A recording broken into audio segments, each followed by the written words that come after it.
પંકજ, દુનિયામાં દીકરી જેવો ત્યાગ બીજું કોઈ ન કરી શકે. શું કામ?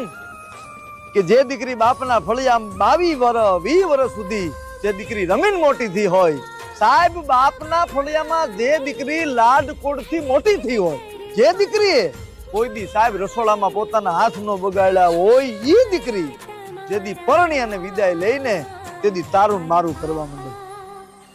15 દી પછી બાપને આટો દેવા આવે ને તો બાપની હારે બેઠી બેઠી વાતો કરે. શું કહે? પપ્પા, તમારી જેમ 4 મકાન છે ને એમ અમારે નાના 2 મકાન છે.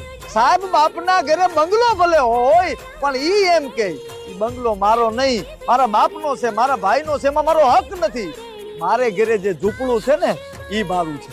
સાહેબ આ ત્યાગ દીકરી સિવાય ન કરી શકે. અને તમારે જો દીકરી હોય તો ખાસ કરી અને વિડીયોને શેર જરૂર કરજો. મારા પાપા હું તારી લાડલી